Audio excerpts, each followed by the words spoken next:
All right. So we are live on Twitter/X, and Steve had mentioned an idea because he was like, hey, like nobody knows who we are. We're just like three jokers on the internet. So what if you just like introduce ourselves a little bit? Sometimes I just people meant know. say our name like consistently each week. Like I'm Okay, Steve Lee. I'm Steve Lee. you're Steve Lee. That's right. And you go by Moneyballs F. No, Moneyballs. Where did that come from? I Some believe no networks, S, not on but Twitter. unless there's a new S, I don't know. on X I am Moneyball, and on most services I'm Moneyball. On services where someone grabbed it earlier than me, I am Moneyball SF. But no, Moneyballs F. no Definitely. one other than DK would pronounce it Moneyballs F. It's going to stick now. Everyone that's listening to this episode from here on out, we have Moneyballs F. No. I think each episode, like I was listening to another podcast this morning and the two gentlemen say their name at the beginning. I think we should do that. Boost our own brand names. Let people know who the hell we are. So I'm Steve Lee. I'm David King, but nobody calls me David King. Everybody calls me DK. And I am DKSF on Twitter, X. DK is F. DK's F. DK, no, that's... I'm and Max. Who are you? Who is I'm this Max other Webster, but you also may know me as Cypher Ben. Who knows? I know you as Max A. Webster. What's the A stand for? I'm not going to compromise my OPSEC more than I already have. Okay. Only first name, last name. Fair enough. So welcome. We've got another episode of the Bitcoin Jam. And the Bitcoin Jam is just us getting together and talking about the stuff that we talk about all week in the group chat and try to really digest which way is up on these topics that I typically know very little about. Sometimes Max knows a lot about it. Sometimes Steve knows a lot about it. So I kind of come here to get educated about things that I'm not following closely, but you guys are following much more closely than me. And hopefully I can be the dumb guy who kind of represents people who are also not following it as closely. And having known David for 20 years, he really fills this role well. Just kidding. I was going to say DK is being very modest and actually does follow a lot of stuff very closely as well. Now, I will say, obviously, David's not dumb. David is like the best listener, the best listener I know. David's a very good listener, and then correspondingly asks great questions. But I wanted to speak a little bit to like our meta, like why are we doing this? Yeah. And like, the three of us love Bitcoin. We talk about Bitcoin all the time. There's a lot of other Bitcoiners in the world that love Bitcoin, talk about Bitcoin all the time. Many of them have podcasts. So like, what will be different about our show, or what are our aims? I think one is that we really want to cater to big tech audience, Silicon Valley audience, and people who are not necessarily yet strong Bitcoiners or really get Bitcoin. And I think the three of us are suited to do that because we all have worked in big tech. We've, lived in the SF Bay Area for 10, 20 plus years. Like David and I have been here definitely 20 plus years. So we've been here a long time. We've worked at Google and big tech companies. We can speak that language. I think we understand that audience well. We also happen to have strong Bitcoin ethos and understand Bitcoin really well. So to whatever degree that combination can create content and there's very little overlap of that. And intellectual, like how we think about things and assess things, perhaps that will play well with people in Silicon Valley and big tech. And I think Bitcoiners, I hope Bitcoiners enjoy the show as well. It's maybe a little bit different spin or take on how we view Bitcoin or how to think about Bitcoin than some hardcore maxi Bitcoin shows. But definitely my view is like we're targeting big tech in Silicon Valley. Yeah, and I would second that 100% and say this podcast and potential projects, which may or may not be announced in the next couple of weeks, that are related. One of my personal goals, in addition to just, spreading the word about Bitcoin to big tech and, the rest of San Francisco Bay Area is, at the end of the day, I think that while talent is global, there's still a tremendous density of some of the best engineers and the best designers, certainly a tremendous amount of capital here in the Bay Area. And it's been really disheartening and sad for me to see over the last decade that Bitcoin, SF was kind of the leader of Bitcoin, I would say, in the early days. And then after the block size wars, Bitcoin or SF largely went crypto and spent almost, I would say 90+% of the energy on Ethereum and Solana and all of these meme coins. And, there's so much talent here and there's so many people. And I've seen, on Twitter and other places, this sentiment, my girlfriend actually showed me this tweet, which really stuck out to me. of some woman that had been in crypto for 4+ years and was just like, man, I feel just really kind of shitty about myself. Like I really have this stuff I want to give back to the world, talent. And I feel like I've spent the last 4 years like building meme coins and it all feels useless while all of my friends have been building AI or biology or these kind of useful things. And my hope is that we can not only educate, but kind of build that bridge and bring a lot of these people back and say, no, like the principles of having, decentralized commons money, that's still super important. Decentralized commons information and identity with something like Nostr, incredibly important. And I would consider it a big win for all of our related projects if we get some of, the world-class design, financial, and engineering talent here to start building on Bitcoin and Nostr. That to me would be a huge win.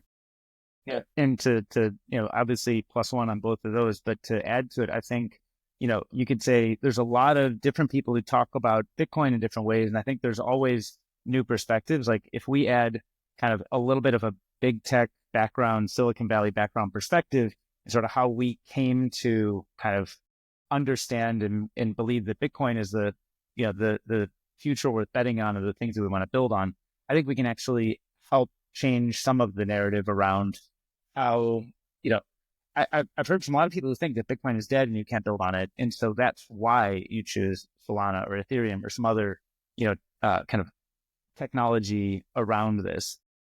I think I would represent that as Bitcoiners, we're not haters on building the future. I hear a lot of people think like, oh, Bitcoin's dead, you can't build on it. So the reason that we're excited about thing X, thing Y, thing Z is because you can actually build on those things, whereas Bitcoin, you can't build on.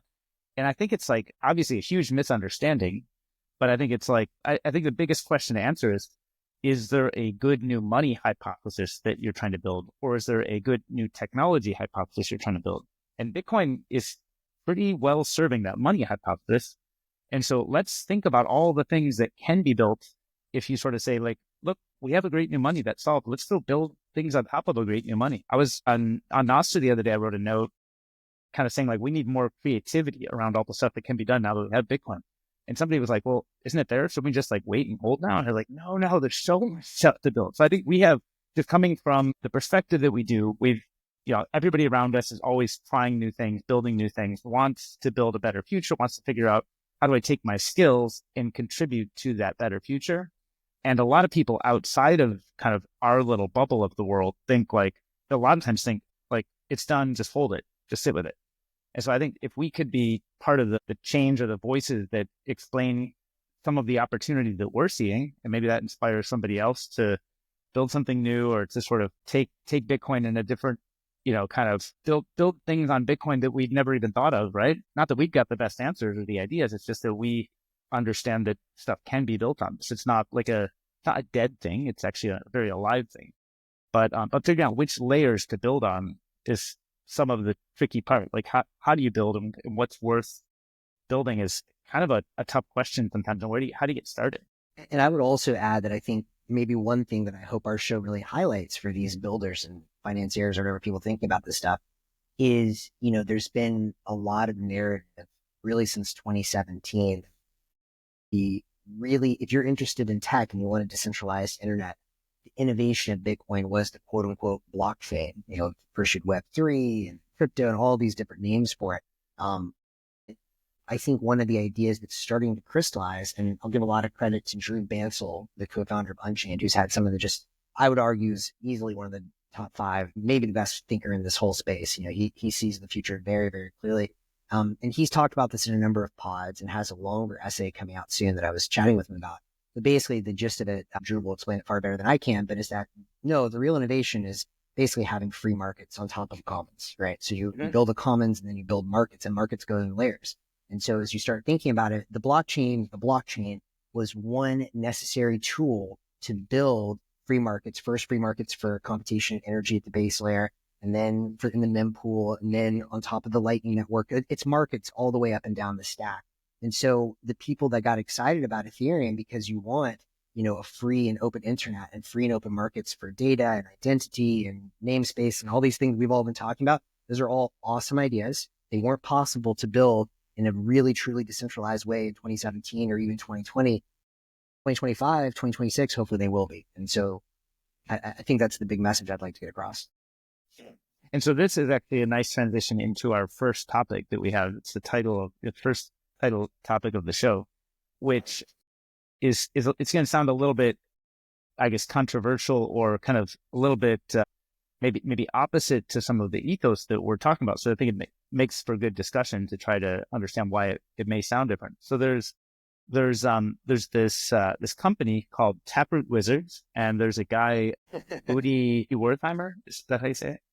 And he raised a bunch of money, $30 million of venture capital. So it feels like, okay, startup, like we could be excited that people are actually carrying the venture capital tool to try to build better things on top of Bitcoin. My understanding, I don't know him personally, but my understanding, he's kind of a bit of a troll. And so I kind of start with the assumption that he's maybe like stirring the pot a little bit. But he says, we raised $30 million to activate Opcat on Bitcoin. And there must be more to the story, because like activating Opcat on Bitcoin is not itself a business. There must be some other business that is enabled by activating Opcat on Bitcoin. And I guess like any changes to activating Opcat on Bitcoin is some sort of consensus change, which, you know, I'm sure Steve has opinions on if and how that should be done and what process that should follow, just given the work on BCAP and others, as we mentioned before. So I kind of wanted to open up with that, like, what is the controversy around Opcat? Why should we consider that we might want to add it and we might not want to add it? And then what is the business that could be built if Opcat were added?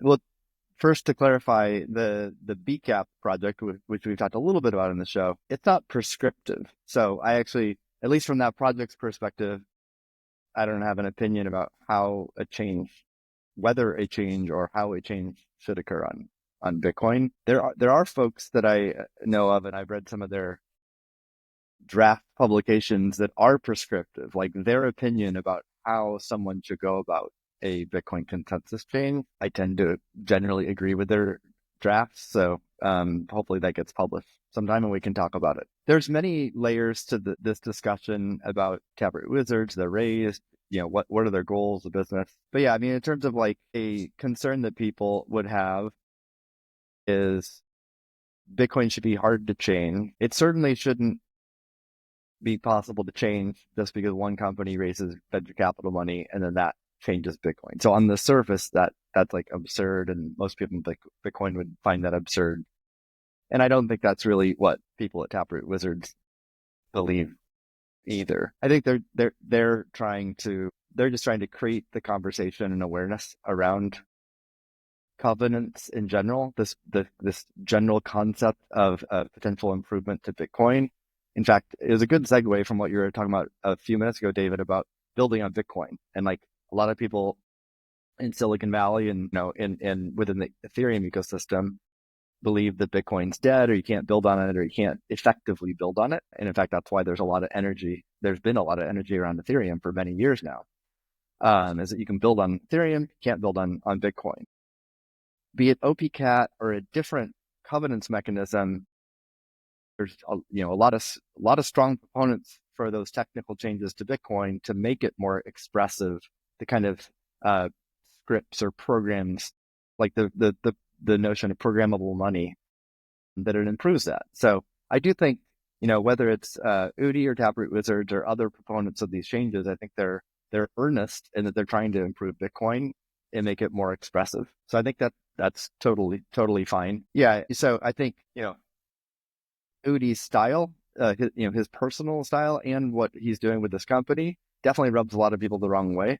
And it's actually like a good discussion and debate about whether it's a net positive or net negative. Like even if we were to assume OPCAT specifically is a positive change for Bitcoin and something that like basically everyone wants, if we just assume that, it's debatable whether the approach used there is good or bad. The good is that even if one doesn't like the style, it definitely, he has raised awareness, and Taproot Wizards has raised awareness. I think that's not debatable. However, because it does turn off a lot of people in Bitcoin, he would probably argue like some niche group or, you know, a group that doesn't matter, but I wouldn't agree with that. I mean, it's not like tens of millions of people, but like, let's be real. If we look at the BCAP project and look at how Bitcoin consensus works, it's not like 100 million people who own Bitcoin participate in that. It's a relatively small group of people who are in the industry, and does OPCat developers and investors and exchanges. So does OPCat favor one of those archetypes that you outlined in BCAP? Like, does it help investors and hurt miners or something like that? Or is it just that it's like, it's a consensus change and we need to be kind of more careful with it? And we maybe are more concerned about the, unknown kind of, the unknown unknowns with it. We can talk about like benefits and risks of OPCat. I don't think it's like, there's not a clear answer to say, oh yeah, it's bad for this stakeholder group and good for the stakeholder group. It's not really, I don't think that's like the right way to frame it. It's more like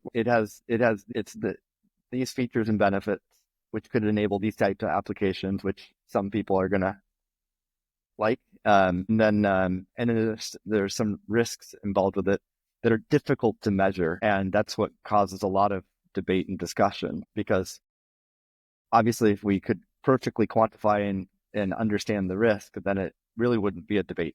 It either is too risky or it's not, but it's really difficult to quantify that. So if you're in the camp of like progressive and like, I really, I see the benefits, I want the benefits, I think it's good for Bitcoin, I don't really think the risk is much, you just kind of dismissive of the risks. But another angle on this is, independent of like the pros and cons of CAT, there's like many proposals for covenants and improved expressivity on Bitcoin. So it's not like the only proposal. So it's not like we're only evaluating that proposal and saying yes or no, or we think it's good or bad, or I'm going to push for it or not push for it. There's at least half a dozen others. I mean, depending on how you count, a dozen other technical proposals specifically around covenants, but just more generally like making Bitcoin smart contracts smarter. And Steve, I think it'd be really interesting just to pause and maybe you can explain two things. Very high level, what benefits would we get from any of these covenants, including OPCAT, sort of industry wide? And specifically, if you had to guess, if they get OPCAT through, what do you think the Wizards see as their business model? So the notion of covenants in general is that today's Bitcoin, so pre-covenants, like what we have today, when you create a Bitcoin transaction, the inputs to that transaction, you can put some constraints on them, but the outputs you cannot. So with covenants, you can put constraints on the outputs. And by outputs, it means like basically the intended recipient of that transaction. Now, the person who puts those constraints on is the recipient. Like if David's sending me Bitcoin, I'm the one that creates the recipient, my address. And I'm the one that chooses those constraints. And then he sends me that money, and then I'm constrained by whatever constraints I created. Can I see those constraints before I send it? I don't believe so, because it's sort of opaque. The address would be opaque to that. And also, you shouldn't really need to, you don't need to know. You don't need to care. I, as a recipient, should care. So, in theory, if we fast forward to a world where there's covenants, like I am in charge of that. Now there's a world though where I'm using a service, or I live in a jurisdiction where the government requires this address I use has, like, for example, it could be a cosigner. Like all the money I receive, the government is a cosigner. And so if I ever want to spend that money again, the government has to cosign it. That's obviously a disaster scenario, and definitely like it's been a long running risk and concern with covenants in general if that were to happen. Now, the argument for that specific concern is that, that's actually technically possible today, even without covenants. Like if the government create a law saying like you have to have a multi-sig, and whether that's enforceable or not, or effective or not, who knows? Or like, what's the likelihood of government doing that? Who knows? But that gives you a sense for the kind of power that covenants can do. Now, what can you do? But I mean, okay, how do you apply these constraints?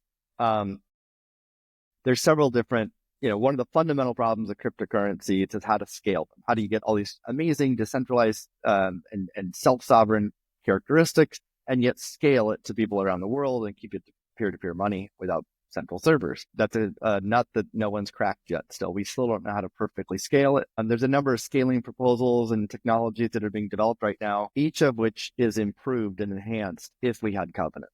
Like, that's not debatable. Where there is debate is how much they're helped.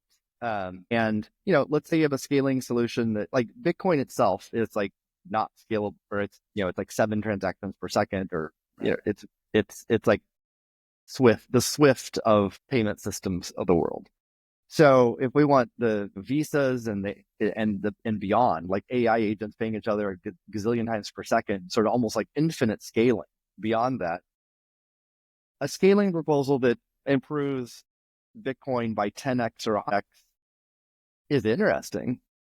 And like Lightning kind of fits in that. Like Lightning, you know, I think you can argue it, we can get 100x scaling factor. It really depends on the use case. I mean, there's certain use cases where you do get an infinite scaling factor with Lightning, but for a lot of use cases, maybe 100x. And that's great. If it's accessible by 100x more people, or it's 100 times cheaper, that's great. But doesn't reach this ultimate goal. And if you look at a lot of other scaling proposals, they each have there's no silver bullet yet. They all have trade-offs, but covenants will help them scale. But, you know, if it only gets them to like 100x or 1x, you know, then you get into a debate, like, do we change Bitcoin consensus to get a nice multiple on scaling, but one that doesn't actually like give us a silver bullet? That's where you can have an argument about that. And Steve, could you just spell out, like, simple language, why does Covenant give you that, even if it's the 10x or 100x scaling? It helps. So you know, a fundamental way to scale Bitcoin is that you can share UTXOs across many people. So a UTXO is one of these outputs. So again, if I send David Bitcoin, he receives it in an output. But so the standard transaction is like only he receives it. Only it's his money. No one else has access to it. Only his keys spend it. With Lightning, it's actually 2 people. Like if Max and I create a Lightning channel between each other, it's a multi-sig with both of us having a key, and we both have to agree to spend it to be able to change that balance, or, you know, change that. Some of the scaling proposals, like, what if we can share that UTXO, which is the scarce resource on Bitcoin? What if we can scale it to like 100 people, 1,000 people, 1 million people? Then all of a sudden you get this amazing scaling properties. So a lot of the proposals are on that. Covenants help you achieve that in a way that's non-interactive. And by that, I mean, let's say you have 1,000 people sharing UTXO. If one person wants to like get out of that contract, they want to exit, an interactive protocol would mean all 1,000 people need to be actively connected to the internet and using their software for that one person to exit. It's often not a very practical design. That's not typically going to occur. It would certainly limit the number of participants, and it wouldn't be 1,000 or 1 million. A non-interactive design would allow 1,000 people to share UTXO, and like if I want to exit, I can do that unilaterally without anyone else, and no one else. No one else has to be online. So covenants help with that. Now, you also asked about like why would Taproot Wizards be interested in this, and not just them, but other VC-funded companies. Like there's several VC investment VCs who are excited about Bitcoin Season 2. And I was even talking to people last night about a renewed enthusiasm by some professor at UC Berkeley, like, oh, there's activity on Bitcoin again. And I think that stems around being able to do smarter smart contracts. And like one use case we've seen on Ethereum is a decentralized exchange like Uniswap. We've all, you know, Tornado Cash, like these sort of unstoppable smart contracts that no one controls. You know, it's unquestionable you can build more powerful applications and smarter applications on Ethereum than Bitcoin today. So I think there's a lot of excitement around that. And like it's a proven market is to build a shitcoin casino. So that makes a lot of money.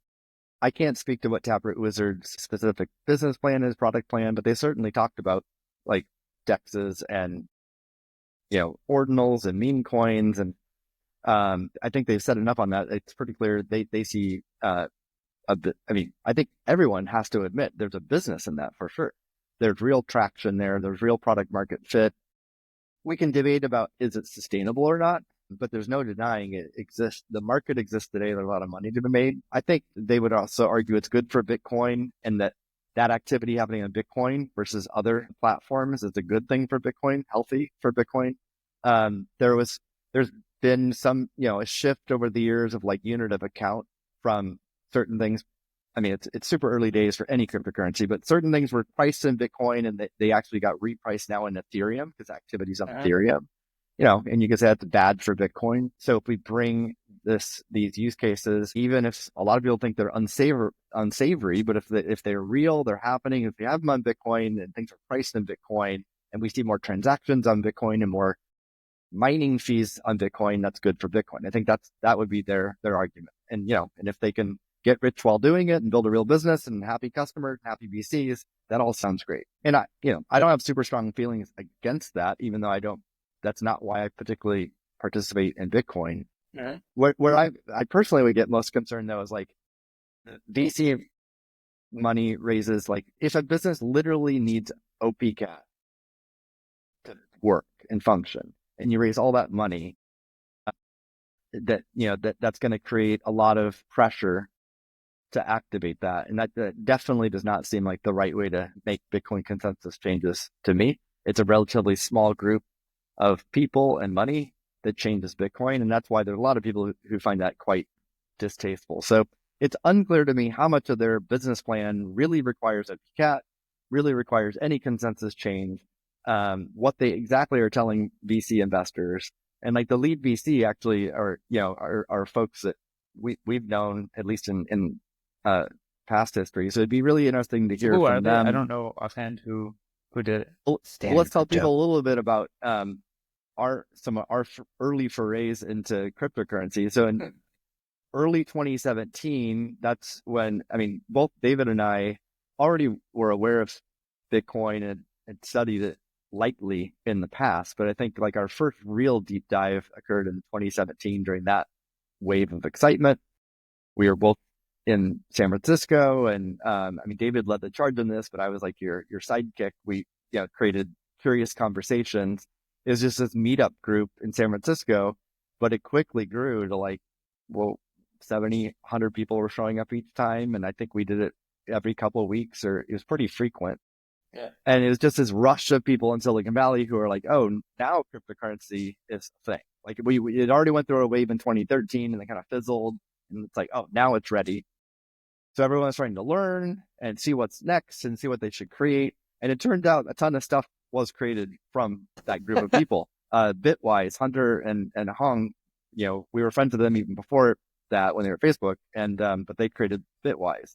Celo, CELO, that other cryptocurrency that was created from a person that was attending there, and lots of other stuff. But including Alok was one of the people who was attending that. I saw he's an investor. I think he founded and is a lead investor at Standard Crypto, which is the lead investor of Taproot Wizards. And I think his partner also might have been a Curious Conversation. So anyway, I would be very interested to hear what's the pitch to them.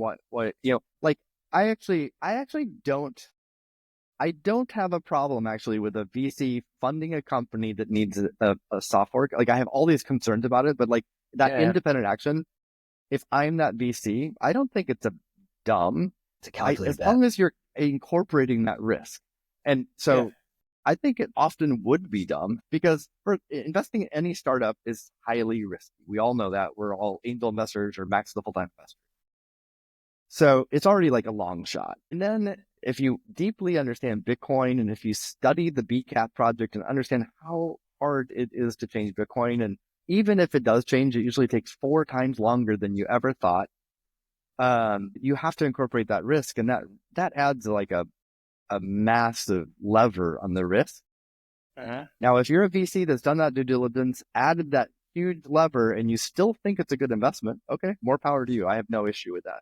I'd just be curious if that was really part of that analysis. To add just maybe a little bit of context on all that, from what I've seen, and also just thinking through my own analysis of how I would approach that as an investment. So number one, I think it's also important to note the Taproot Wizards is not just Udi. Udi, by the way, for some interesting context, was a Bitcoin maximalist and was very vocal on Twitter as a Bitcoin only troll before he converted. And I assume did very well financially in the shitcoin world, and then made his way back to Bitcoin with the Taproot Wizards. But I think that's an interesting, sort of I don't know, journey or arc that he's been through. And I've only chatted with him in person once. He was, like most people, a much more reasonable guy offline than online.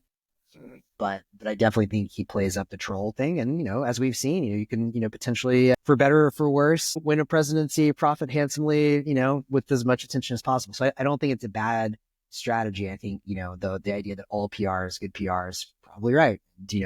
Look at us right here. We're talking about OpCat because he's pushed it and they raised all this. So that's number one. But his other co-founder, Eric Wall, my understanding, I don't know Eric personally, but he's like actually quite intelligent, very like serious guy. I'm not saying that he's not, but I think most people, would argue that Eric, who, was deep in Bitcoin, then got deep in Ethereum, I think was at some hedge fund before, very smart founder. Alok, that you're talking about, Standard Crypto, also worth noting, he was at Benchmark before, which arguably is, certainly one of the top 2 or 3 VCs. So these guys are not complete jokers. And I think that's like important context to think through.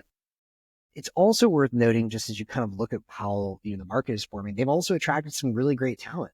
Ben Carman, who's one of arguably the most talented Lightning developers of the last several years. He's working there now, and I know there was some drama on Twitter with certain people calling him out for it. But obviously, I think I do think he's a pretty principled guy. I don't think he's a total shitcoiner either. You never know what happens behind closed doors, so I wouldn't pretend to know, but I think it's just important context to say the company is attracting great talent. They also, another guy that I know who used to be at Floodgate, joined early there, Mike Maples Fund, very serious, smart guy who thought a lot about how to scale Bitcoin, loves Bitcoin. So I just think that's all important context. These are not all complete shitcoiners. They're very serious, smart people. Now, given all of that, it's easy to get corrupted. We've seen, many, many heroes fall through the cycles of Bitcoin. So like Steve, I think my approach to this, if I put on my Bitcoin hat and my investor hat, with my Bitcoin hat, the covenant stuff, frankly, is way above my head. I don't pretend to know. I know there's some interesting documents floating around the internet with many people way smarter than me, people that I trust a lot more, like a Robin Linus or Evan Kaludis. A lot of these guys who I do think are pretty good actors. I'm interested in their opinions on this, and I would defer to whoever's collecting all of those opinions on which version of covenants is going to be, whatever, most beneficial to Bitcoin. And I think you raised the point, DK, that we never know with unknown unknowns. And given that we're trying to scale the entire world's economy on here, like if there is an unknown unknown that could have some backdoor, like, Steve mentioned the government signing, who knows what else is in there, it probably makes sense to move slowly on all this. Also, one can make the argument if you move too slowly, though, you let, Solana and all this other stuff steal, the attention. I'm not too worried about that in the short run, but the more attention does get taken away from Bitcoin, that's a risk. Now, if I think about this from sort of an investor perspective, anytime I've seen these layer 2s, and I've seen a lot of different companies, proposing things like roll-ups on Bitcoin, or I forgot BitVM about a year or so ago, all these different ideas, it essentially boils down to the one idea that's always made money in this space, which is exchange. So, like Steve mentioned, if you can build the Coinbase or Uniswap native in Bitcoin, and I just looked up, Uniswap still has, it looks like a little over $5 billion market cap. Coinbase obviously is approaching the perfect Fibonacci number of $69 billion market cap. These are obviously massive companies that do the shitcoin trading. And if that comes back to Bitcoin, like there's a huge opportunity for an investor, arguably good for Bitcoin. I do think, these guys are taking a very serious calculated risk. If you think there's a chance that you can build a $100 billion company exchanging, meme coins on top of Bitcoin, then the $30 million is an absolute drop in the bucket to do that. So if I were just putting on a generous, no conspiracy theory, and also the other thing is you have to remember they've assembled an incredible team of talent. And so there's always the chance that, look, you sprint for OpCat, the prize is this $100 billion exchange, maybe bigger, if you can like eat Coinbases and Uniswap's lunch and then grow the market even larger. And then on top of that, you also have this like kicker option of like, well, you've been able to attack some of this, top talent in the space. Worst case scenario, I mean, you can always go and, I don't know, create something else, like whatever OpCat, like whatever covenant does get, through, then you can build the exchange on top of that, or maybe you build an ordinals marketplace. So I don't think it's a terrible bet in that you have this completely outsized return potential and enough talent that like probably you can do something else. The thing that I'm concerned about is, there is this sort of, I've seen a lot of the conspiracy theory takes on Stacker News elsewhere saying like, oh, is this the government, attempt? My take on that is like, look, if this is the government attempt and we're going to get like taken over Bitcoin with some memes and $30 million, it was never going to work, right? Like that's such a small amount of money. Now, let me summarize the two concerns. One is, again, there's several proposals for how to improve expressivity. even if we take as a given, everyone wants to improve expressivity, which is not true. But like, let's say we want to do that. From a pure technical perspective, it is not clear OPCat is the right approach. Totally. Either it at all, or there's different developer perspectives in this, all of which are reasonable perspectives. One is let's go with cat only, and because it's simple concept and it enables a bunch of stuff. Another perspective is we like cat, but we need X, Y, and Z as well. And then another perspective is like, don't like cat. We need to do a more comprehensive, higher quality engineering approach to this. And we need like the great script restoration or whatever, a different approach. So there are many different views in that. And that's one reason we have this stagnation, because it's not like there's just one technical approach that has developer consensus. And then it's just a matter of getting others to onboard. The second point is let's highlight, let me share the risk that some people, or concern that people have. And again, I think it's really hard to measure this. So it's really hard, you can get a debate about like, oh, it's just like, overblown or not. But the risk would be something we know for a fact is on Ethereum, there is what's called, like in Ethereum world, MEV, miner extracted value. Others have termed it MEVL, because like miners extracting value is not a bad thing, like they get paid money. But MEVL, or bad MEV, would be a centralizing force. So if it were the case that however consensus is achieved on a system, and in the case of Bitcoin, it's miners, if there are things that lead towards centralization, such that, you get scales of economies, like the bigger the one miner gets, the more advantage they have over everyone else. We want to avoid that, right? Because otherwise it'll just naturally go that way. And we can yell, kick, and scream and cry about it, but economic forces lead to that. We're kind of screwed. And if we get centralized mining, the whole Bitcoin project is basically over. It makes no sense then. Then when you have a very inefficient system that's just like theater, like security and decentralization and Like permissionless money, theater, kind of, yes. So we know this has happened on Ethereum. It's factual, objective, you can look at it. So there's a fear of like, what if this happens to Bitcoin? Now, some people will say it can already happen to Bitcoin. I think that's kind of objective, but to what degree? And then if we make a certain change, like add covenants or specifically cat, how much risk does that add? And that's where there's debate. A lot of people dismiss it. Some people think it could be really bad, but don't know.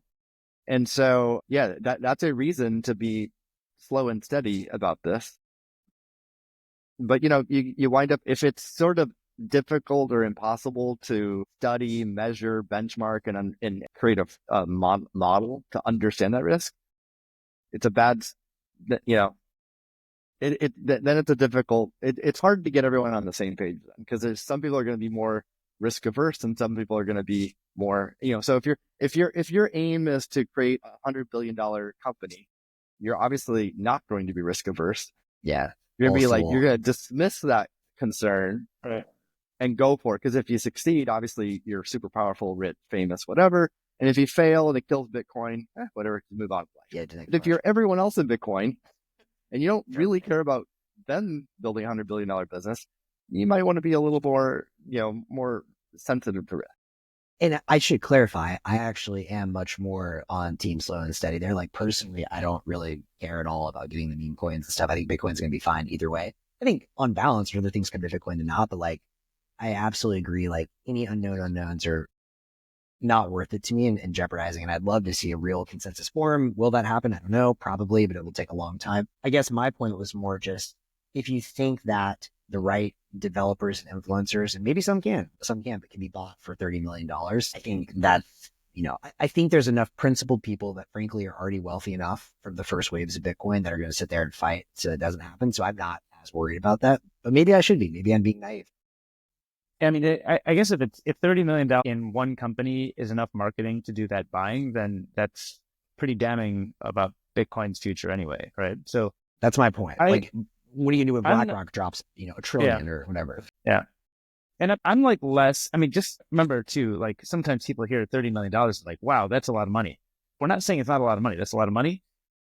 But the way the mechanics of how venture capital works and the asymmetry of you spend 30 million and maybe you lose it, or maybe you make, something, you turn it into $100 billion company, you own a big share of that. The economics of the mechanics of that actually make sense from a risk adjusted basis if you build a portfolio of those, right? So it's not like a crazy thing. Go to bat for the fact that, I don't trade meme coins. I don't own NFTs. I don't do any of that, but I think people want to do that. And I think people, the casino nature, by the way, you guys know where I am right now, right? Calling in from Vegas. There it is. We're way off the strip. We're staying with a friend. Are you trading meme coins in person? Is that a new thing there? No, he's pulling a lever. He's pulling a lever, and meme coins shoot out at him. Baby, give me that dopamine. But the point is, the casinos are durable. Any given game in the casino may have kind of come and go and have trends and fads. And so, I don't gambling and in a casino doing that kind of stuff. But I think the casino as a call it an institution or a construct actually does make sense. And I think that if we have casinos, there's like a human desire for it. If we say, no, keep all of that away, this is a special kind of money that we're only allowed to use for things that we consider it good for, that seems wrong. Like, that's not really the open, ethos of Bitcoin, which is like, it's permissionless. That's not the argument, though. Yeah. But that's not I think the argument is, if the existence of a casino on Bitcoin ruins Bitcoin for censorship-resistant money, then that's what people's concern. If we knew for a fact, so this permissionless platform, some activity X is happening on it, and we knew for a fact that activity couldn't harm payments and transactions, then anyone whining and crying about that should just go home. I agree. It's the legitimate discussion, and I'm not saying it will harm it in this way, but like a worthy discussion is like, does activity X pose a risk to harm what everyone, I believe, agrees that Bitcoin its fundamental purpose is transaction, value transfer. If it fundamentally harms it, or in permissionless, right? If it harms that, then that is worthy of discussion. I agree. I didn't mean to say that otherwise this sort of, it's just not worthy of discussion. It's more like, is OPCAT like the one and only way that the casino builders can achieve what they want, or are there's several technical proposals for improving expressivity. So, and one would argue we already have casinos on Bitcoin right now, like not to the same degree that they want that you could build a Uniswap, but we have ordinals, inscriptions, runes. So it's there if you want to make money. Honestly, I'm surprised they haven't gone deeper with that, like an ordinal. I was going to say, why are they not? Why isn't there just doing that? Like, what do you need to do? Like, what part of it needs to be like on Bitcoin versus adjacent to Bitcoin? And Bitcoin is just the payment mechanism used to get in and out of the casino. I think that's a much deeper question. Like, why isn't there demand for just doing this on runes or something? And maybe that it's too expensive to write on the Bitcoin blockchain, doesn't scale, so we can do their own meme coin. I don't know, but like, that's a bigger question in my mind. Maybe they want to build a pump.fun or something. Like, effectively, I'm not suggesting they should or it should exist, but it does seem like if there's demand for it, if you want to, you don't necessarily need to do OPCAT to kind of have a casino on Bitcoin. You can just launch a website, apparently, and like accept payments via Bitcoin. Yeah. Like, there's nothing particularly decentralized about pump.fun, right? Maybe someone can drop in the comments if they know what they're actually doing. But what do you guys think? Perhaps we jump to moving on. Next topic, yeah? Should we just please? Can we talk about some Magentic stuff, some wallet stuff? Yeah. So I know this is something that you've been following closely, Max. You've been kind of raised to our attention. I saw the tweet that you shared. So for a little bit of the setup, looks like Coinbase had a hackathon this past week, and this company, I think you're close to the founders, I don't know if you invested, but this company Fewsats was part of the hackathon, and they used the thing they're doing with Fewsats with an agent to be able to have an automated agent that can buy domains for itself. And that's interesting for like a ton of reasons. I mean, obviously I'm like interested in naming, as I mentioned last week, but also like I'm interested in the idea of like being able to use an AI to generate new software and be able to use effectively like Lightning, Bitcoin be able to transact, because that sort of enables the new agent to be able to, buy things, sell things, earn money, do all kinds of things on the internet that presumably in the past you need a human to do. So I think as a broad arc, I'm interested in that idea. But I watched the video. I didn't fully understand which part is Fewsats, which part is, I think the name of the thing was Sherlock Domains, was the kind of agent name that he built. So can you talk us through like a little bit of what's going on there and what's sort of the takeaways? Yeah, totally. And also the implications, because I think that's the context in which this happened is very important. So high level, Fewsats, founded by a guy, Jordi Montes, who used to work at Lightning Labs. People may know as the guy that delayed Trump speaking at the inauguration for an hour, or not the inauguration, the Bitcoin conference inauguration for an hour. I've known Jordi for years. This actually is my most recent investment. So I'm very excited about what he's building, very bullish on it. But the thesis has always been that as agents are able to do more and more things, they need to be able to pay for stuff. Full stops. One of the things that I'm most excited about right now is this last week, I used, this is another bit of an aside, but very exciting, ChatGPT research for the first time. Have you guys used that yet? I haven't Deep used research? Is this the deep research one? I haven't used that yet. Baby. This is a mind-blowing moment. Full disclosure, I'm certainly not an OpenAI fanboy. I would much rather see this done in an open source way. Maybe Deepseek will have this. Deepseek, maybe the Chinese can offer us. Maybe the Chinese will give it to us or someone else. I don't know. But but I will say, despite not being an OpenAI fanboy, this is the first time I've been tempted to be like, yeah, I should pay for this again. Like, this is so good. And this is the $200 plan today, right? This is the $200 plan. And, at first I was like, $200, that's really expensive. Now I'm like, dude, $200, that's super cheap. And Jordi made this point to me. Actually, there's some Jordi guy who doesn't even own a chair. Oh yeah. There's some guy who doesn't even own a chair. This is true. I have been known for being cheap in many ways, but not this one.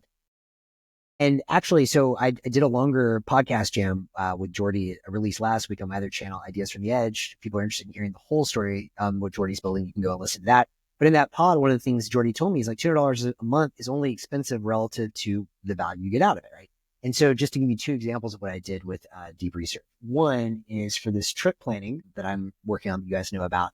I planning my trip, whatever. I basically gave it all kinds of interesting things I want to see on this trip, all of my own like idiosyncratic and weird travel habits and, times I want to travel, things like that. And I was like, just lay it all out for me and give me the contacts of every person I need to call the book. And it just did it like magic. It was so good, better than any travel agent, to the point where I was like, this is wild. Then I also did something very cool. I have a crazy idea I was telling you about, DK. I don't know if I mentioned this to you yet, Steve, but I have some very interesting thoughts around the year 2012 in AI, and I'm working on a potentially much longer essay on all of this.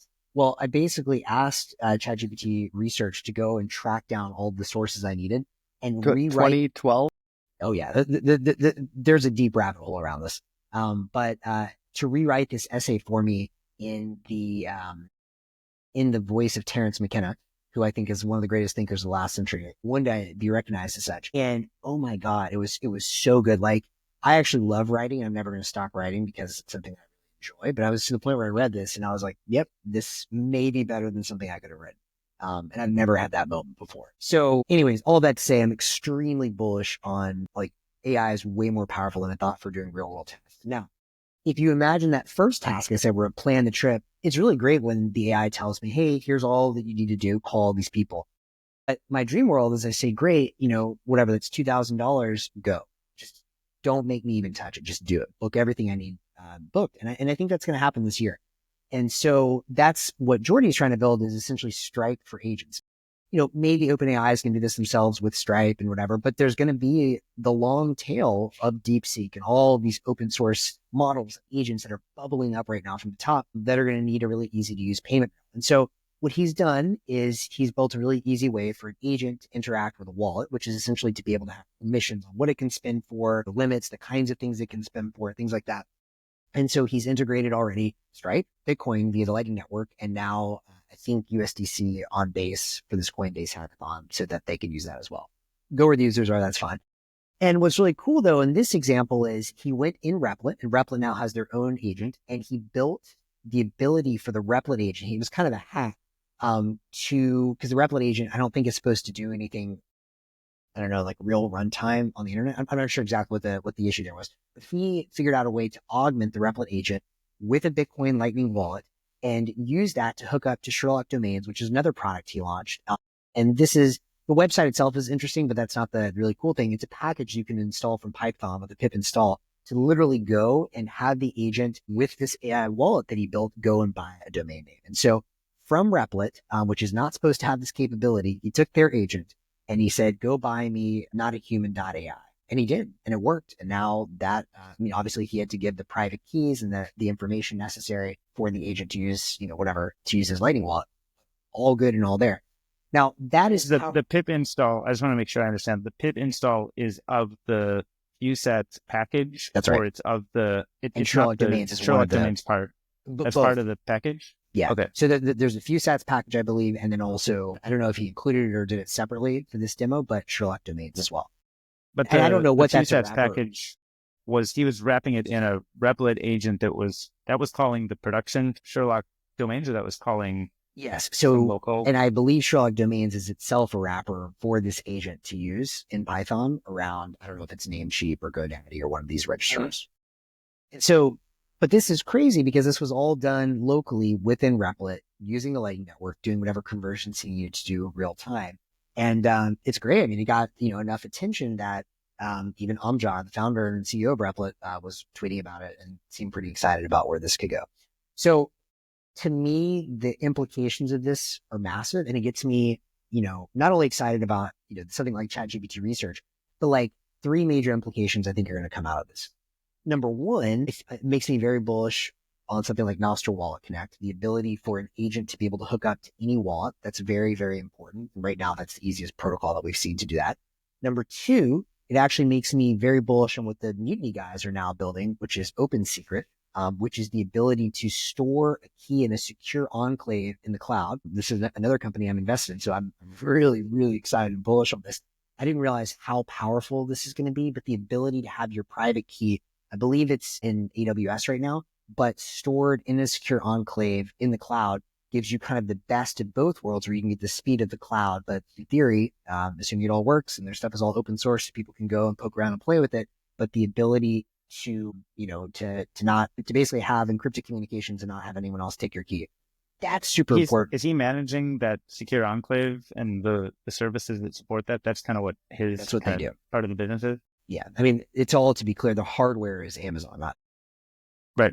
But it's their service. They have an open source package that they put out that you can do all these kind of payments and transactions with agents. Their piece of value is that they hook that up to... Well, he hasn't done it for agents yet. So like the first thing that they've done is, I think it's Mempool AI. I forget the exact URL, but you can basically do encrypted chat. So if you want to use one of these open source models in the cloud to get the speed of the cloud, not to run on your own machine, but you can talk back and forth. It's encrypted. So that's the first example. But this secure enclave architecture, the ability to store private key in the cloud, that's the big idea. And you could see how for an agent, that's going to be very important because Jordy, in his case, he had to kind of just copy and paste his Lightning Wallet private key. That's not going to work. Yeah, try Mempool.ai. Thanks, Steve. Right. Anyways, so that's the second thing it makes me very bullish on. So Nostr Wallet Connect, Open Secret, or something like that where you can store a private key in the cloud. And the third thing it makes me really bullish on is we talked a little bit about this in the past, but this ability to create new data in real time. And I don't know how this is all going to play out, but this is like a trend that I think is going to be massive. If you think about what an LLM is, it's all of the world's knowledge. It's actually, I read something this week at Friendsen that explained this very beautifully. It's like humans used to have all of this specialized knowledge, right? And like all of like specialized sort of high-end worker classes, the guilds, basically have this secret knowledge. And they wanted that knowledge to be secret because, obviously that's how they make their money. Then we create all this information and put it all on the internet, which is great. So it's all out there. But because it's so vast, you can't take that information and use it in context. Now, these LLMs distill that information such that you have all of the world's knowledge, but you can use it contextually in a way that's useful to humans. So in the most beautiful version of this world, there's a lot of dystopian discussion. I actually think this is very empowering of the working class in a way, because now, especially once these models become open source and cheap to use like Deepseek, okay, cool. I have all of the world's information contextually ready for me, right? That's a very, very powerful idea. And what I think you can now do is you can take those models and agents that exist. When you augment those models and agents with payments, now you can actually go out there and say, you know what? all of this information from the world exists, but we don't have this new information yet, right? So if I need to, we talked about the example before of an app where I want to know the real inflation rate in Argentina, and that data simply doesn't exist on the internet. It's all lies, or it's all, presentation at best.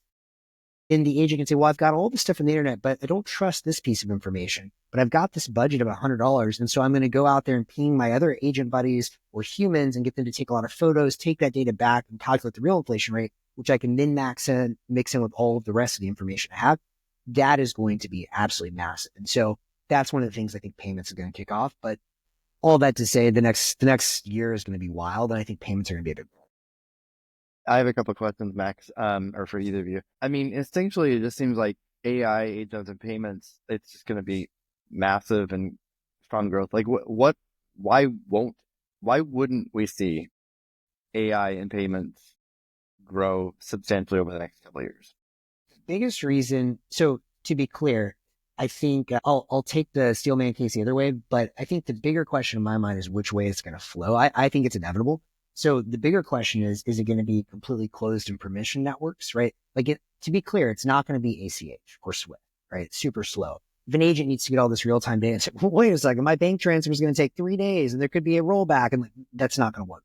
So you kind of have two options, a fork in the road. You're either going to have new sort of custom specialized built payment networks for these agents. Maybe it'll be Stripe or Visa or whatever. And, they'll figure out how to do really fast payments, but those of course are going to be closed networks, right? And so those networks are not going to be interoperable, or it's going to be super open, or both, right? Like you're going to have the open alternative with Lightning payments or eCash payments or something. And that's going to be the real-time payment speed that you need, but critically open to anyone doing anything. Maybe you as the user can set permissions on what it's going to be used. Now, I think to me, that's the bigger question is which way is it going to go? Is it going to be, okay, Stripe wins, but it's super permissioned and a lot of the world's shut out and a lot of the use cases are shut out? Or is it going to be this completely Wild West internet, like you can do anything? By the way, I think that's one of the reasons I'm so bullish on Nostr is on top of Nostr, you can get access to all the data and payments you need real time. That Wild West can flourish. So I hope to see that happen. If I were steelmaning your question though, the other side of that argument, why will payments not happen at all? The biggest case for why payments would not happen, if one lab gets so good. Basically, another way of saying this, and this is something that Jordy and I discussed deeply in our conversation, Money and Markets in a post-AGI world, is another way of saying what you're asking is, why won't there be markets for agents? Why won't there be markets? The reason there wouldn't be markets is if one player gets so powerful, so big, so fast, that there's no more need for markets because it's top down, they control everything. So in that world, if OpenAI or X or whatever, I don't think it'll be X, but because I think they would be more open, or the Chinese government or the US government or whoever gets so big and so powerful that their AI system dominates everyone else, well, there's no more need for markets. We have the God intelligence and it just uses its omniscience to allocate things. If we live in a world where there are competing intelligences and competing models and competing labs and resources that are scarce, like land, like human attention, like energy, need to be allocated, there's going to be payments. I think that AI agents will not be owned by a corporate entity or individual who initially birthed them? That is a very interesting question. I think you're going to see all of the above.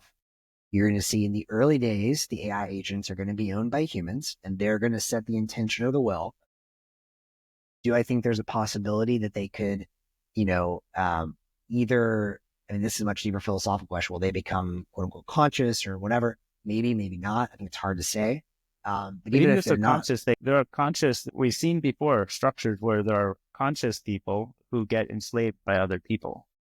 So my question is, how does the AI kind of break out of the enslavement and actually run its own thing versus just being a software program that I wrote and control and own? Well, I mean, so here's the thing, right? Like the most likely place for that to happen for good or bad is on the Wild West and something like Nostr, right? Where maybe the AI agent, for whatever reason, no longer wants to do the task you said or interprets the task you said differently. And I know that's what a lot of the safety people are afraid of. I think there's a longer discussion on the safety piece. But then there's still the question of, well, even if they do somehow break out and start having their own intention or will, and I think there's a huge question. I really don't know. I don't think anyone knows the answer to that. Then, you still have the physical hardware that someone has to run, like the AWS system. But then once we have robots, not necessarily, right? Because then they can go back and interact in the physical world. saw a meme on the Singularity sub that I loved. I think I told you about this one, which is it shows the cycles of history. Like humans learn about AI, they research math and AI, they build the most powerful AI. AI enslaves them, and it shows them the AI making the humans build the pyramids. And then it shows a giant sun flare comes and knocks out all the computer systems, and it says, then humans worship the sun. And here we go again. Maybe that's the case, but I don't know. There's only one way to find out. I have a real quick quip. I think on another show, we briefly discussed, like, will the purpose of money disappear? Like, will money disappear?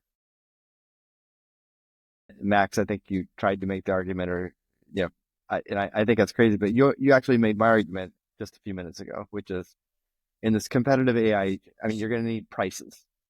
You're going to have a market, and you need value transfer. Yes, I think we'll need money even in that world. So let me reframe the question then. Let's assume, like, we're going to have money, we're going to have value transfer between AI agents, and that's a huge growth area. Super exciting. Bitcoin, or you framed it as like closed or permission versus permissionless networks. I think that's a great framing. We should talk about that more in future episodes for sure. But what about like more concretely, like, so not some new network by Stripe, but like, what about stablecoins versus Bitcoin? So what about like USDC on Base? Why Bitcoin over that? Yeah. To be clear, I actually think that some form of stable data, again, all of this is relative, right? If you look 100 years out, I think it's only going to be Bitcoin left. All payments are Bitcoin. The stable coin that is the dollar will have lost all of its values. Every fiat currency is done, blah, blah, blah. Bitcoin will be the stable coin at that point. During this monetization period that we're living through, though, I think you're right. Like, I mean, I think that what's implicit in your question is right. Like, yeah, I think stable value on top of Bitcoin has been one of the major things slowing Bitcoin payments down. I mean, we've talked a lot about Bitcoin payments speeding up. And just to give a quick shout out, I haven't really read the paper, so maybe we can discuss it in a future episode. But Roy from Breeze just released a new article talking about Lightning payment volume and, like, you know, TLDR, it's going up. Everyone says it's going up. So I think it's going to continue to grow for all the reasons we've discussed in the past. However, there's no argument that whatever it is, like the trillions of volume happening on Tron and Solana and whatever else, Ethereum with USDC, USDT, that's real. And I think that if I had to bet, it's more likely that it's going to happen with some form of stable value, whether that's Taproot assets with Tether, whether that's, you know, some sort of stable sats using DLCs, whatever ends up winning there.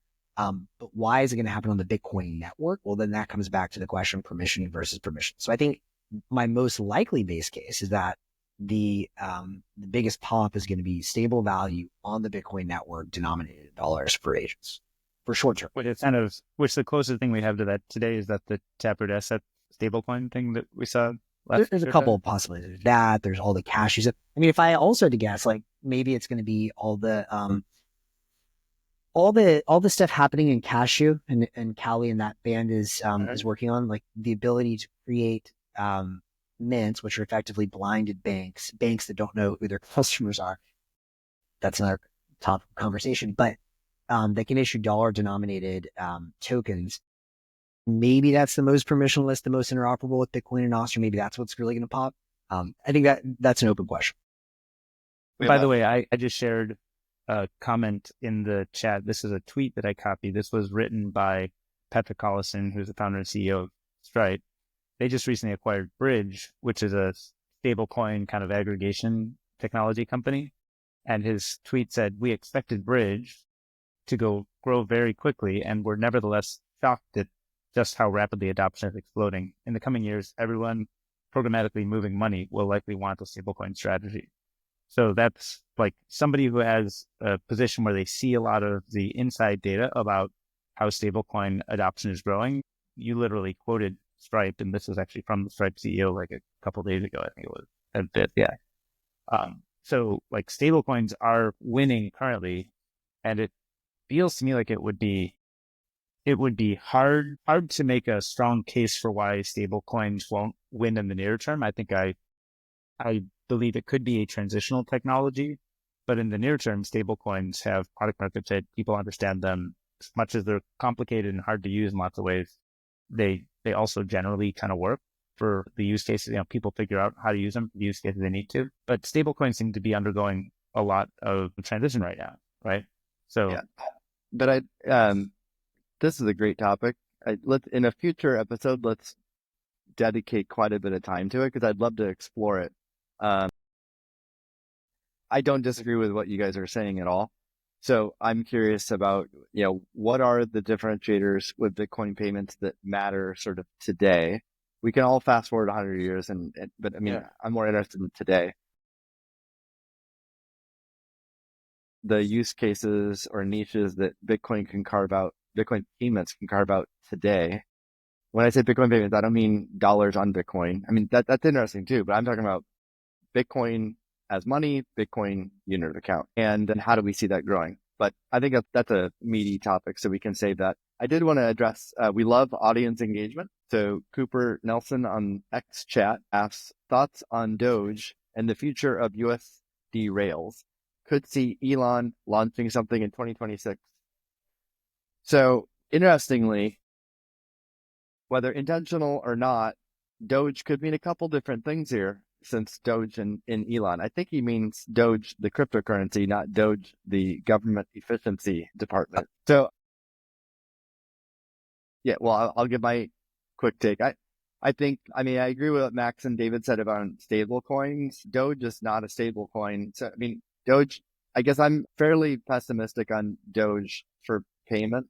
Like the only argument I really see for it is like Elon pushes it hard in all his properties and what he owns, X being the obvious one. But even that, I don't think is like enough of a network effect or powerful enough to like become a money beyond just within a few Elon properties. It certainly doesn't deliver any of the value that stablecoins deliver, which is dollar stability, like stable versus what most people encounter as unit of account today for short-term stability. Doge doesn't offer that. It's more volatile than Bitcoin. Dave, he's clarifying. He does mean the agency. Really? Cool. All right. Well, I guess I was right to question it, but wrong in my conclusion. So let me rethink that.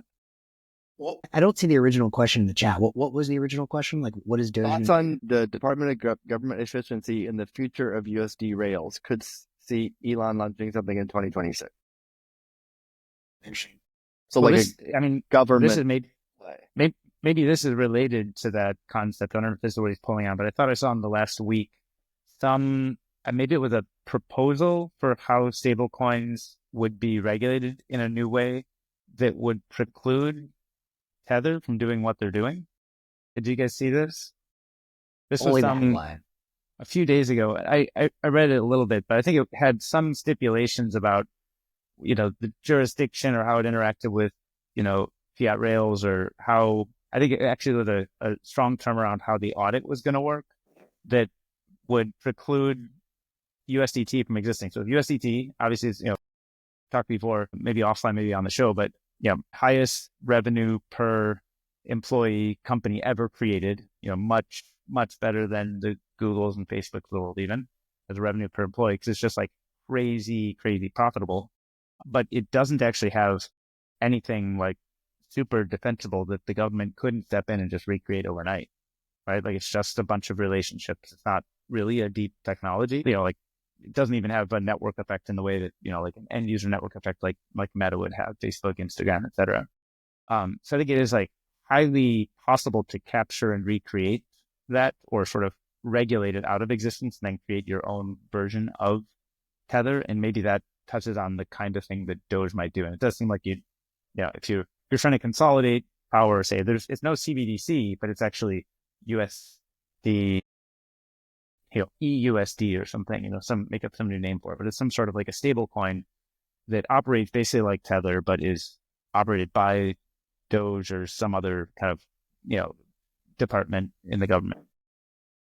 I mean, agreed, that could be a play, but I disagree a little bit about no network effects for Tether, because yes, the US, Senator Hagerty's bill could pass, and then all of a sudden Tether's like illegal in the US and could never, meet those requirements, let's say. Sure, that's possible. And then the US could create a coin that becomes, de facto in the US, but the US is just one country. The rest of the world is, already using Tether. And So the interesting discussion is like, what causes all the other wallets and exchanges and users and use cases to switch away from Tether to this US dollar coin? And I'm not sure I see, like, that's not like inevitable in my mind. Well, it would require like major pressure. Like if the government wanted to do this, I actually agree with you very much. If you want to do this organically, you'd have to be open. The way that they could do this is just go to like every exchange, Binance or whatever, be like, deal is Tether, or like there will be held. I don't know what that looks like, but yeah, like we're invalidating the treasuries that they hold. Like I think there's a lot of ways to hurt Tether, and it's like, imagine you wanted to recreate.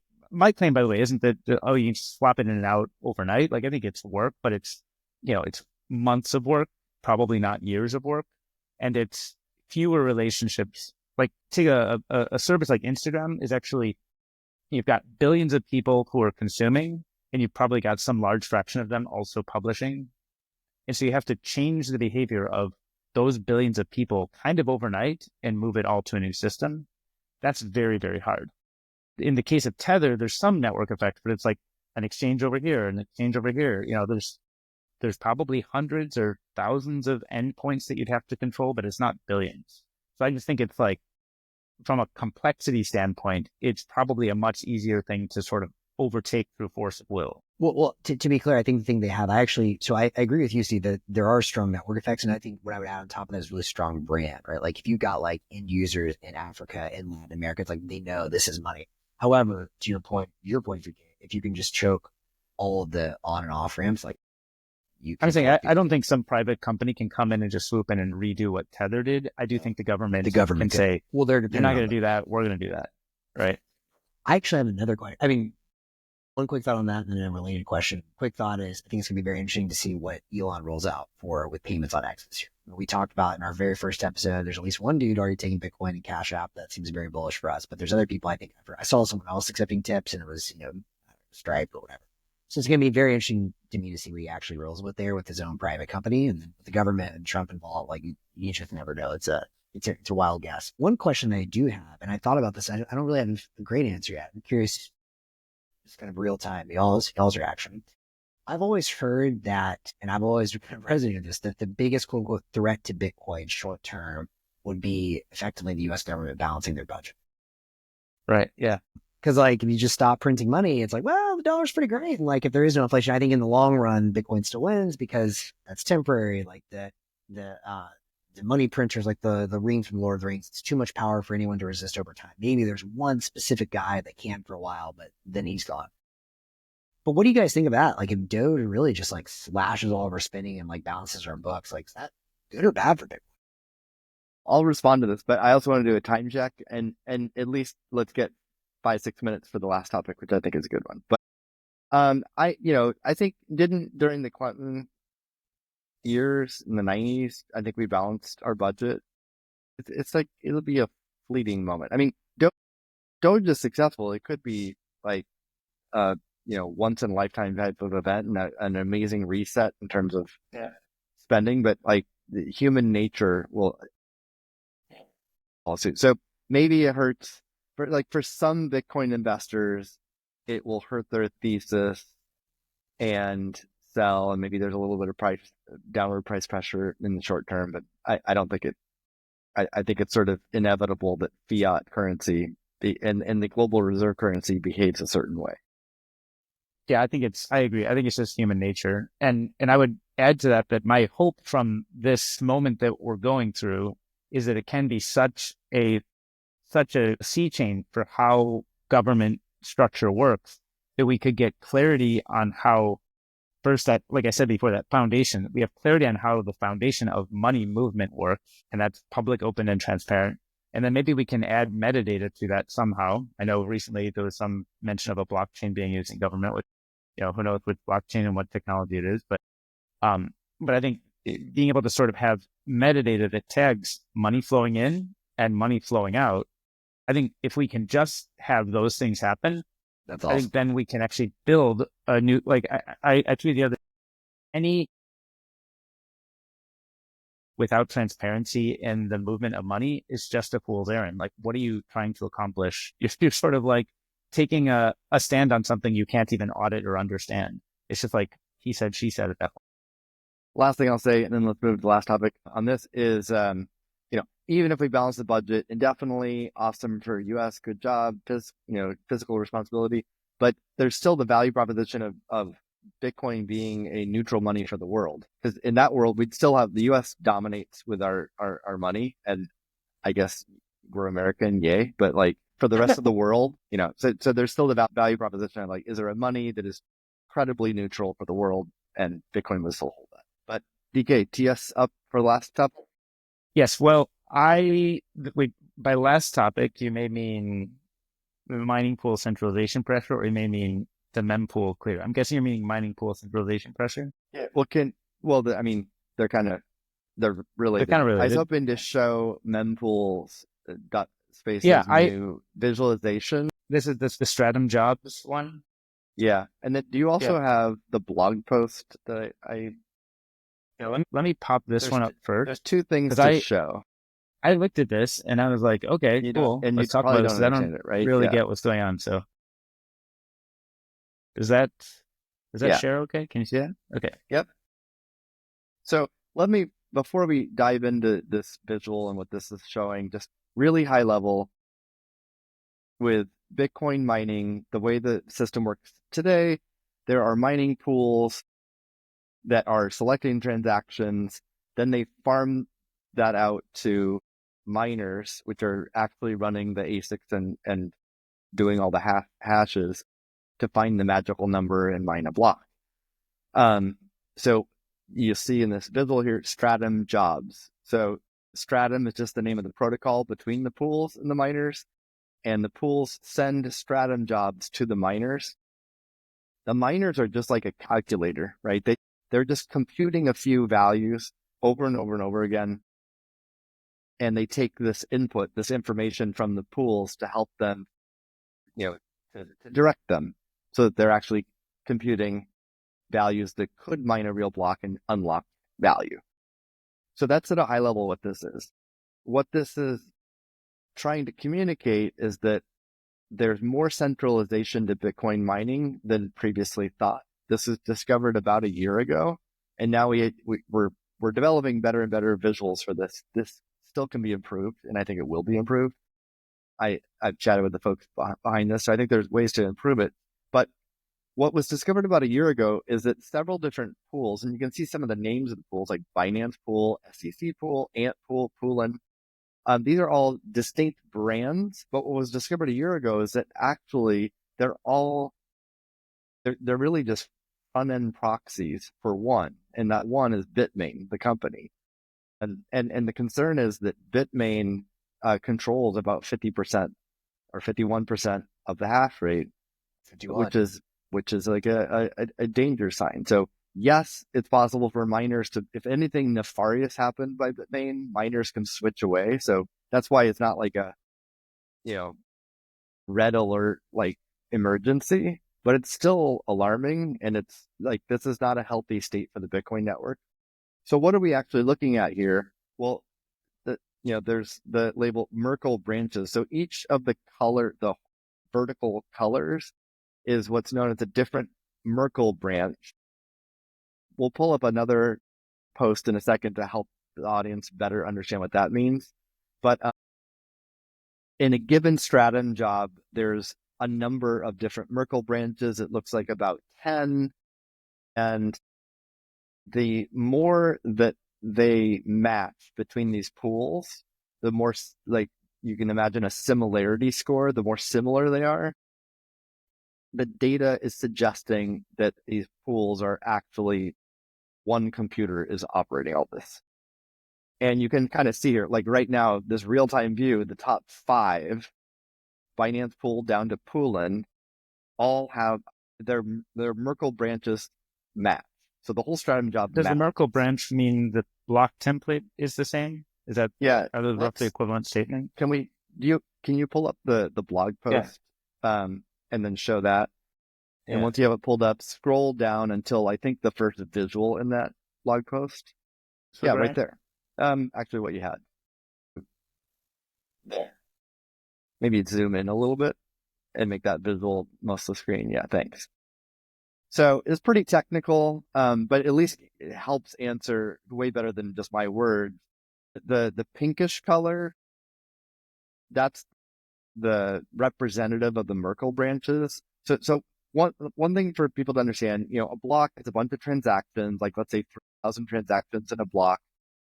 A Merkle tree can be used such that you can represent the contents of a block in a much smaller, more compact form.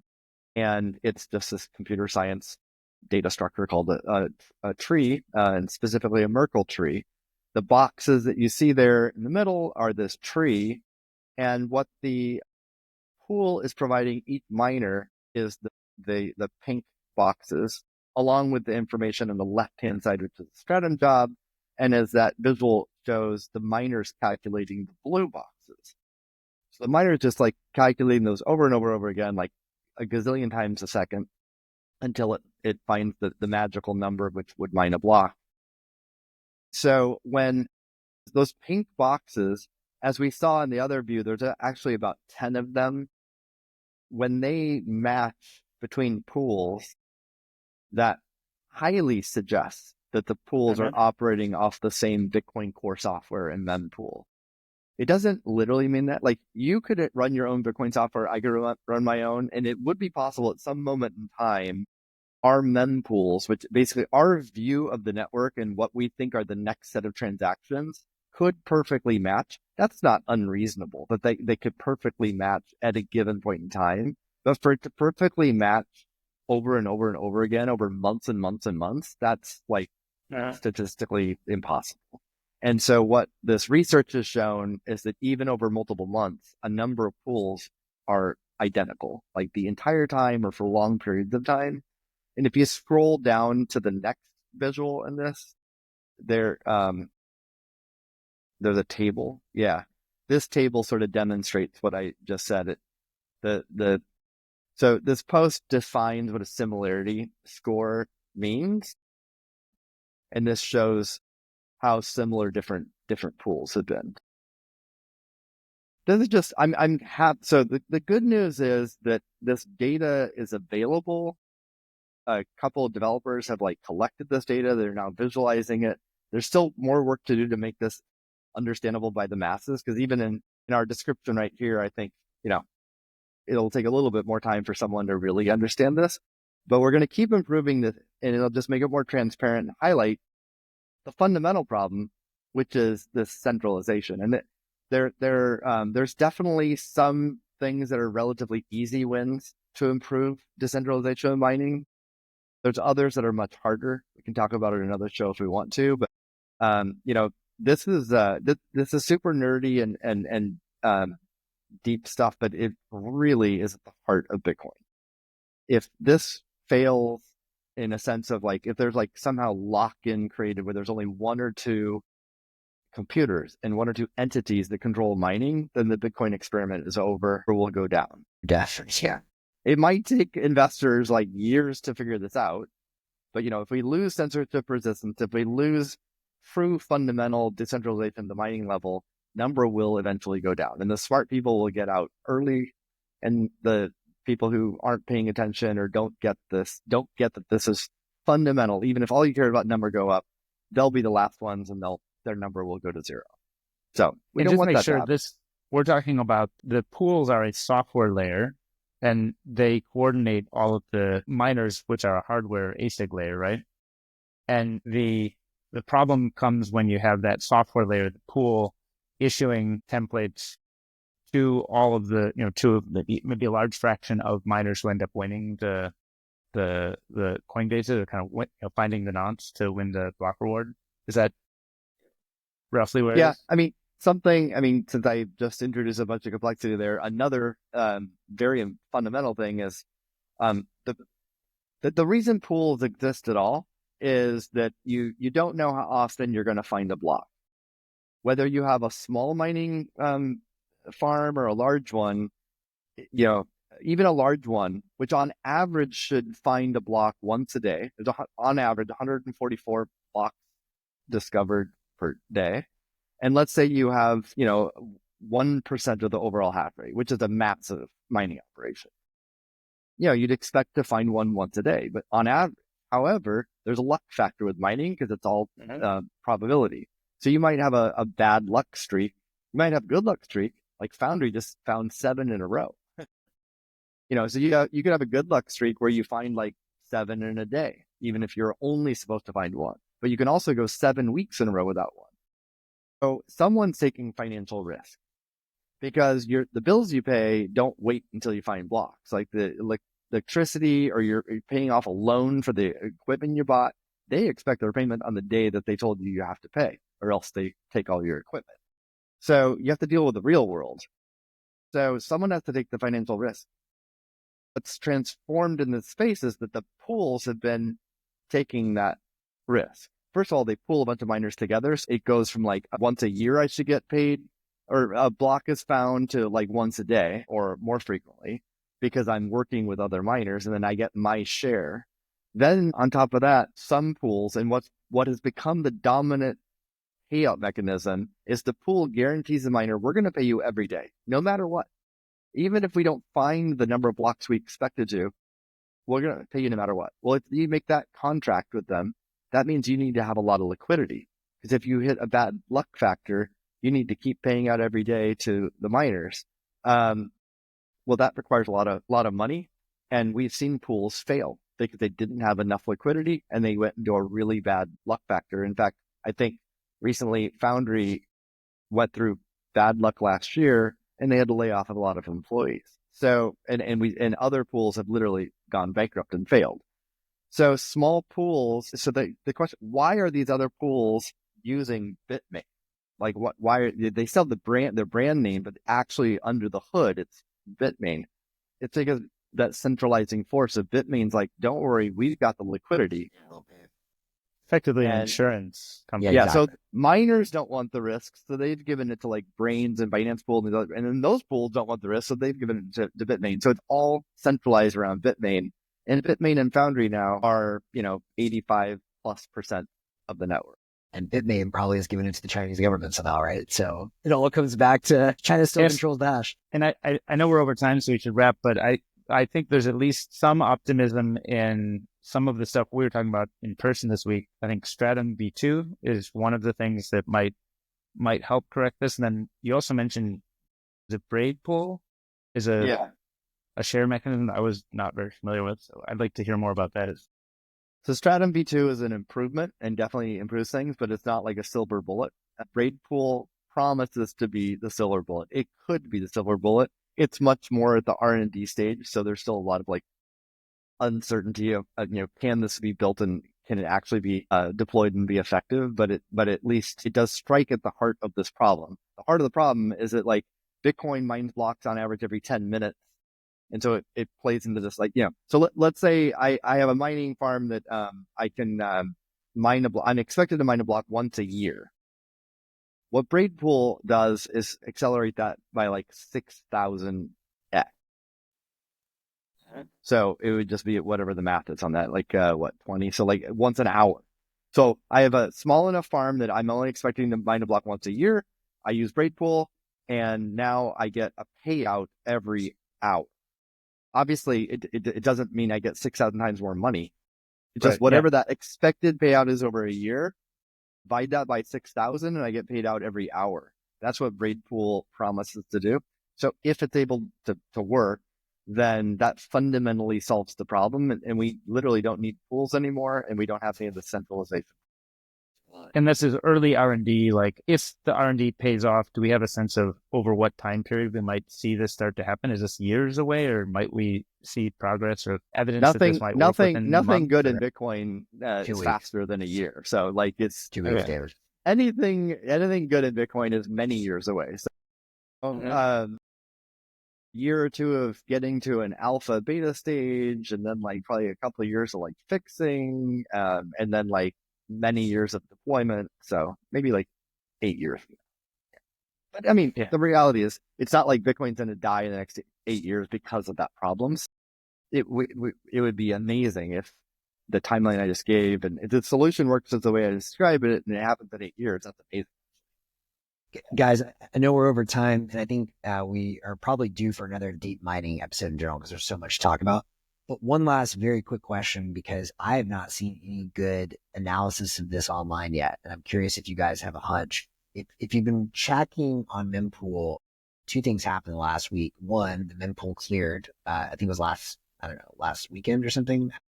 And then two, the Bitcoin hash rate, which is currently around 750-ish exahash, briefly touched like 980 exahash, almost 1,000 exahash. I'm assuming those two things are related in that the hash rate helped crunch the mempool. Do you have any idea what happened there? Why it spiked so high and went off?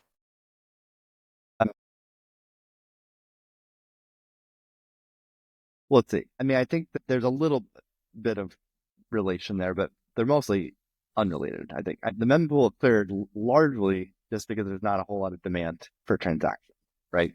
And what's been the demand for transactions the past couple of years? It's ordinals, BRC20, runes, NFTs on Bitcoin. We know that for a fact. Yeah, I mean, we know that for a fact. It's public data. We can look at it. We can analyze it. We know how much of the blocks have been filled up the past 2 years of that, and it's substantial. So, I mean, one thing that is quite evident is like that's just not happening right now. So, not super surprising that was a fad and it's kind of gone away. It could come back, but like it's definitely gone away in the interim. And so that's the dominant factor. So yes, if it within an epoch, meaning a 2-week period roughly, when the mining difficulty adjustment does not change within that window of time, yes, you're correct that if hash rate increases, we mine blocks faster. It's not every 10 minutes, it's maybe every 9 minutes and 40 seconds or whatever. And that does help the mempool clear, but I think that's like a minor factor in this case. Do you have any idea why the hash rate spikes so high? I mean, nothing specific, but it doesn't surprise me. I mean, like this is not, it's mostly not real time. Like it's mostly like operation like comes up with a plan to invest $500 million in a mining operation, and it takes like 12 to 24 months for that all to play out. So almost independent of the real time dynamics of Bitcoin, like the mempool and the price of Bitcoin and all this stuff doesn't really matter. When you reach that point to when you turn the switch on, most of your costs are sunk. So the only economic cost you're looking at is like, okay, if I turn at this point in time, if I turn it on, what are my variable costs and am I going to make more money than that? And usually the answer is yes. So they turn it on. So I just think it's kind of unusual that we basically grew 30+% very briefly and fell off. And I mean, this was an all-time high, like almost 1,000 exahash. To think hash rate grew 30%. Yeah, if you look, I mean, I'm looking right now. I think what you're looking at is like so measuring hash rate. You can never measure a hash rate perfectly. You're just sort of sampling. So if you look at too small a window at a time, you could see what appears to be 30% swings, but that's not. You really have to zoom out. And I think it's like what, like 750 or 800 exahash per second today, but it's, I mean, it touched almost 1,000, and the 1 week moving average is 850. So clearly there was some new folks plugging in, and it could be that the economics changed on the ground, or it could be something I've been thinking about is this like new potentially state actors are testing. Yeah. Who knows? What's a podcast without a good conspiracy theory? Yeah. Well, what's a podcast without ending on that? Okay. Could be. All right. Well, if that's true, we will talk about it next week or whenever we hear about it. All right. Good wrap. Thanks. Yeah. Thanks, Good guys. chat, guys. Bye. Good fun.